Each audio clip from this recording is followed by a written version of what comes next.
and I use the fib tool in a couple different ways. The main way in which I use it is, let me see if I have my template. Yeah, I think it's this one. I think all I have is the 50.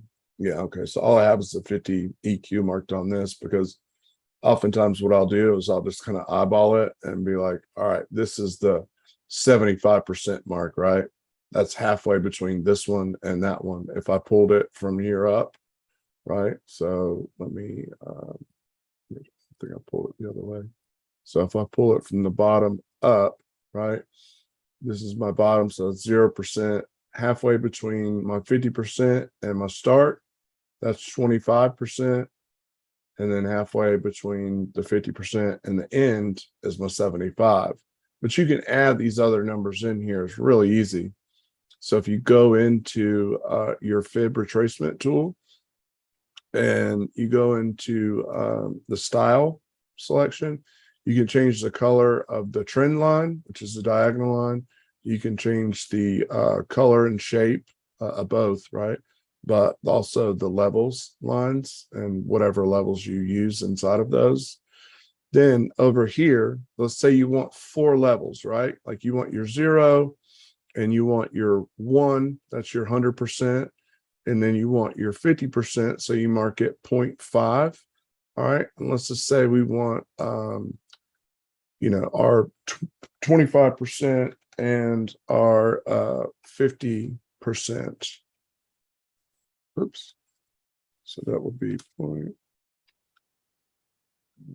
Yeah. Well, I've got to do a 0. Freaking picky trading view. Okay, so I think that's it. 50.2575. Yeah, there we go. Okay. You see how I did that, Ben? Yeah. Okay. And you got the recording too. You can rewind it, or you can tell I'm old. I say rewind. You can Wow. go backwards. Don't even try me, Boomer. You're right there with me, neck and neck. I don't want to hear it. No, but yeah, like we had before, we had our 0, our 50, our 100, and then now I just added the 75 and the 25%. So I guess it's doing it kind of backwards, but that's neither here nor there. We don't really care what the number is. We just care in how we mark it, right? Like what it kind of means to us, where we mark it. So for instance, like we come back here and let's go to say a weekly time frame, spread this out, and let's say right here, if I want to, if we don't have this information, right? We don't have that. Let me erase this. Oops. And then I use my fib tool and I find the low, and then I go to my high, right? So now I know this is my, like I said, first quarter.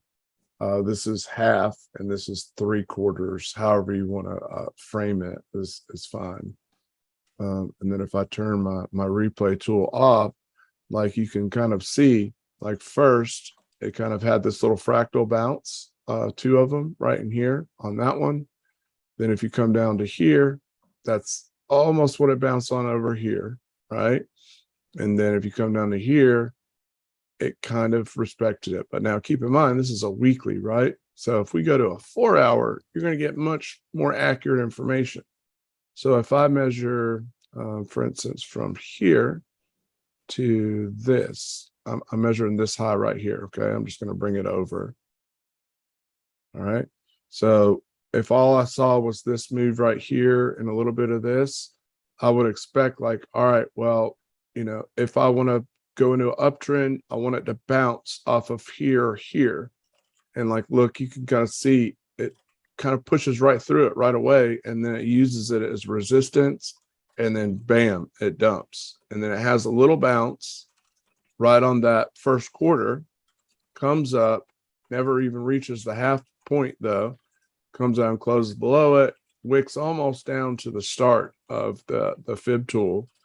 And then look, it's still bouncing off of these levels.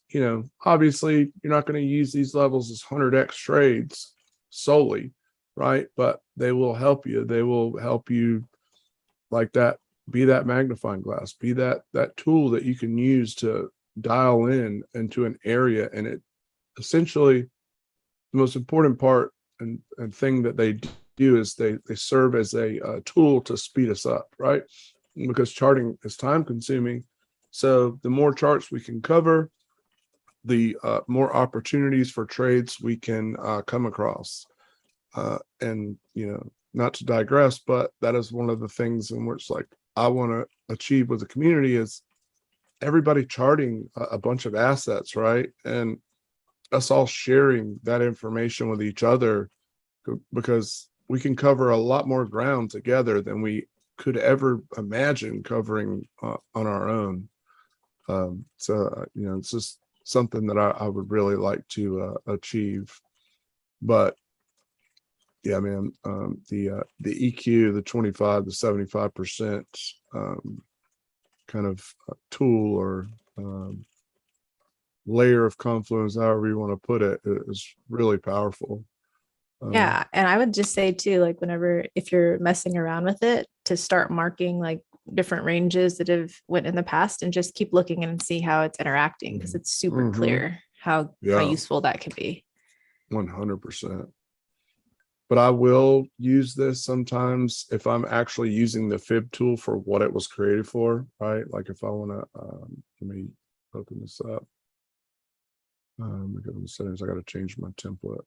Let's do this. Oh, let me do my fib. Dang it. Yeah, I only have mine marked with 50%. Yeah, that's the way I used to, but I've learned to kind of mark mine with that 25 and yeah, I'm gonna take a look at that, see how it looks. Man, it's freaking awesome. I'm telling you, it's awesome. So this is a fib that I have that I use for the way in which most people use fibs, so like for instance, like say we had this big move down and then we have this move up, and I've seen this high break these relevant or major highs on certain time frames. I'll come in here and I'll pull, like we just did. I can pull from the wicks, right? I can pull from that low to that high.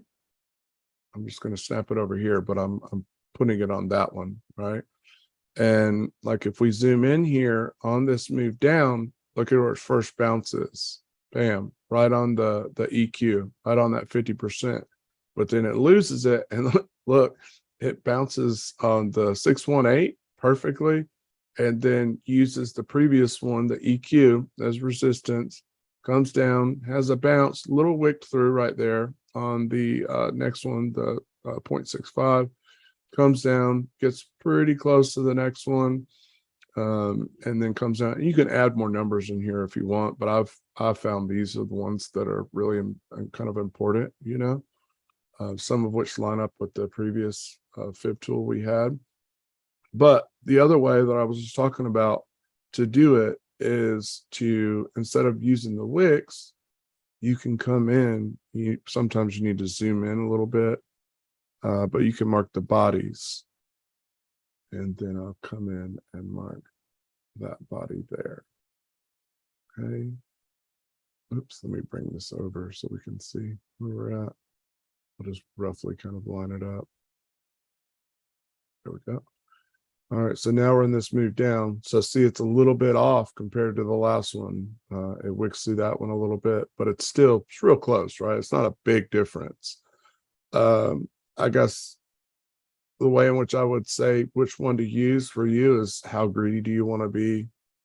What is your risk size?